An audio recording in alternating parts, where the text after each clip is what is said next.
So, the snake and the bird, I've talked a lot about, and I want to bring into all of this is this idea of Earth, okay? The idea of Mother Earth. So all these processes are about natural processes, which really is about the Earth itself. Here we have some representations of the Mother Earth archetype. So here's a representation of the Mother Earth archetype that shows sort of what we mostly relate to today, if modern people speak of Mother Earth, they're mostly relating rebirth, birth, procreation, life-giving, life-encompassing, protection. The earth protects, and nourishment. The earth feeds, okay? So all of these symbols are sort of represented in this kind of representation of Mother Earth. But to the ancient people and the ancient symbolization, it wasn't just life-giving that was the feminine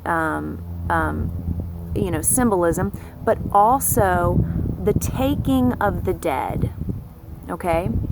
So the taking of the dead back into the earth to then be regenerated. And this is more of a representation of that aspect of Mother Earth.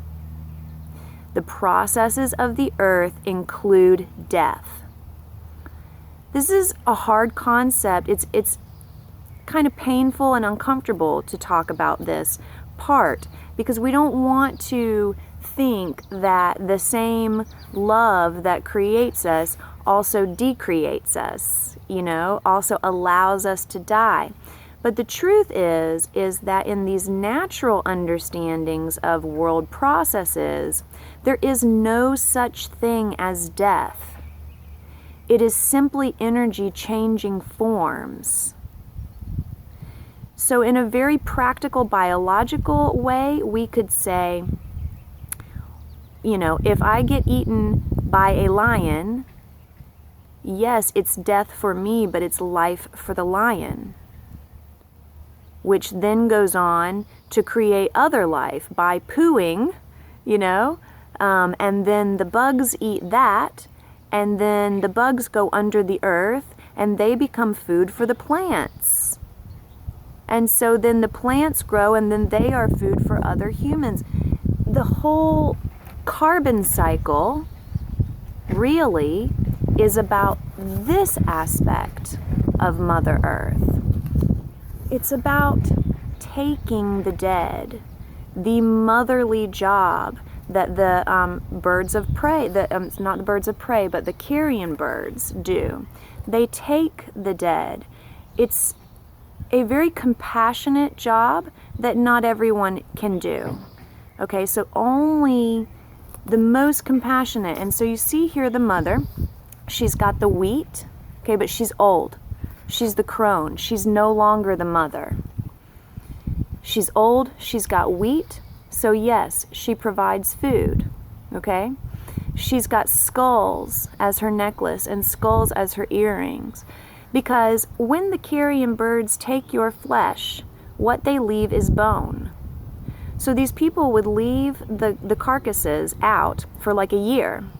And the birds would pick the bones clean. And then a year after your death, they would take your bones and they would take you and do a special ceremony where they entombed your bones and set with you certain things, the dolls, the mother goddess dolls, to go with you, to be with you onto your journey into the underworld, the spirit world, and then you would stay there until you are reborn again. Okay? Now, when you start getting into the spirit world and stuff like that, it's not something I delve into too much. I say the carbon cycle, you know, continues life here. And I say that there is no escaping here. Everyone comes here over and over and over again, and you change form. The energy changes form. This is what this is representing. You see, she has her Carian birds with her. She has her bones, which our flesh goes away, but our bones stay. Anthropology is big about bones, dinosaur bones, human bones. This is how we connect to the Paleolithic, is through bones. Bones are amazing things that can turn into stone. They are the part of us that lasts forever and ever and ever. So the birds take the flesh. She is the keeper of the bones. And skulls have a very particular place in our religious history. All the way back, there is this thing in Catahook and also in all the Neolithic cities, Jericho. When they would take your bones in, the skull was special. They would probably keep your skull in the house and decorate it, and it was sort of like a shrine to your ancestors, to remember who came before you, who it was that cleared the path for you, who you owe your life to, you know. And so you revere your ancestors, and you keep their skulls as a piece of them that you never have to give up. And it was a veneration of people, okay, a show of veneration. So she has her skulls, she has her Carian bird, she has her food to represent the life that she gives you. She has these to represent how she takes you at the end of your life. And then here is the seed in her womb to where she rebirths you and always, always, always giving you new life. There is no such thing as death. There's only a change of energy form, and the earth, as Mother Earth, does these things for you, always protecting you, always feeding you, always birthing you, and always taking you back to her breast, back to her womb, back to her protection when your life energy in this life is transitioned to the next form of energy that it will be. She's very comforting. This is a very hard job that she does.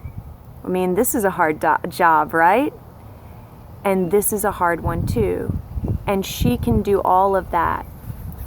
Mother Earth is the whole kind of concept here. And when we dive into the symbolism, the details of the symbolism, what we find is every single detail relates back to that. Mother Earth. The ancient prototype of Mother Earth and Father Sky. It just holds no matter how far we go back.